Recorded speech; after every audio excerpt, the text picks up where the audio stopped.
I don't want to motivate you. I don't want to just inspire you. I want to empower you. So we've been talking about what do beasts do? I don't want to just look like a beast. I don't want to talk like a beast. I want to have beast paraphernalia. I want to be a beast. I want to be in beast mode. I want to do what beasts do.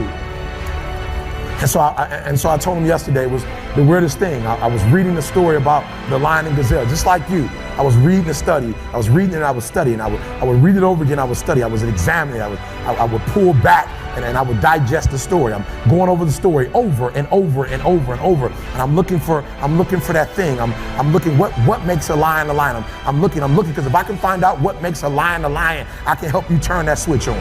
Because we all have it. That switch is in all of us. It's in a high school dropout. That switch is in someone who was homeless and ate out of trash. That switch exists in all of us. And I knew if I could turn the switch on, and if I could teach you how to turn that switch on. And so I'm reading the story and I'm asking myself, okay, Eric, what are the similarities? And the similarities are every single day in Africa. Woo, I love it. Every single day in Africa, I love it. It doesn't make a difference. It doesn't make a difference if you're a lion or a gazelle. When the sun comes up, I love it. If you're a gazelle, you wake up with this notion that I must outrun the lion if I'm going to survive. Listen to me. I don't know what your business is. I don't know what you're trying to do personally, but there's something you're going to have to outrun. Every single day when you wake up, something you're gonna have to run. For some of you, it's alcohol. For some of you, it's other substances. For some of you, it's depression. For some of you, it's your past. For some of you, it's procrastination. For some of you, your inability to stick with something, to start and finish. For some of you, you can't execute. I don't know what it is, but every single day, like that gazelle, you're gonna wake up and boom, you're gonna have to run from something.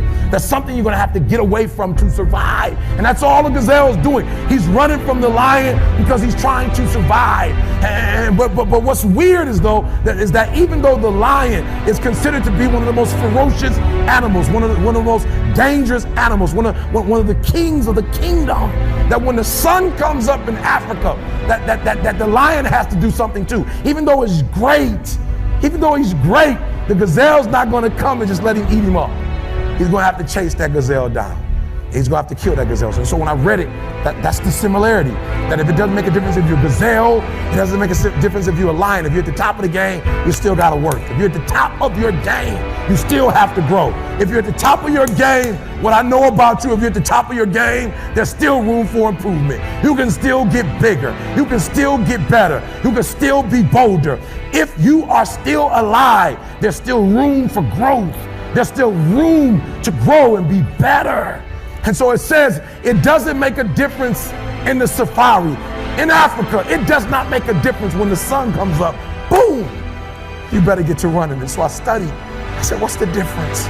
What's the difference? And I noticed that the gazelle is running. And I asked myself, what's the difference? And I got it. The gazelle is running. The gazelle is afraid. The gazelle understands that if it does not stop running, or if it stopped running, it's going to die. But I watched it long enough and I saw the gazelle stop and I said, ooh, I get it. It's not being chased. It's not being pushed. It's not being prodded. Some of us in this room, if we don't have a reward, you're not self-motivated. You're not self-regulated. You don't have that thing inside of you that pushes you. That alarm clock still has to get you up. Why? Because your passion is not waking you up. Your passion is not getting you up.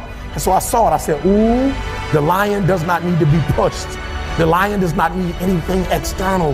That thing that it needs is inside. And so every single day, the lion wakes up and he runs and chases the gazelle. Why? Because he realizes that if he is to survive, if his kids are to survive, he must eat.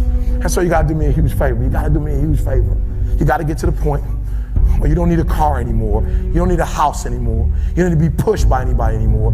Your dreams, your wife is going to push you. Your spouse is going to push you. Your child is going to push you.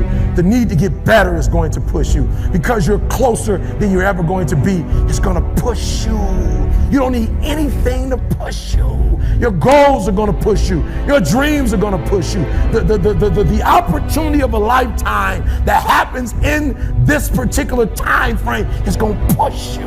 It's going to drive you. It's going to make you better. So do me a favor as I leave. You can't be average anymore, 70%. You can't do it. You can't do it and have what you want. You can't give me 70 and be what you want. You can't give me 70 and do what you want. You can't be average anymore. You can't be good anymore. 80%. You can't be good anymore. 80% and have what you want. You can't be good at something and have everything you dreamed of. To make your dreams become real. To no longer dream them but walk in them. You can't. 90%. You can be good. You can be good. You can be great. But you still won't get it all. I'm telling you. But when you become phenomenal, there's nothing you can't have, nothing you can't do, nothing you can't be. And I believe that you're in this room right now. I believe that we're in the same space right now. I believe we're all in this place together. Listen to me. I believe that we're all in this place together because all of us hate average. None of us want to be good. And for those of us who've reached greatness, we have a desire to push past greatness and see the phenomenal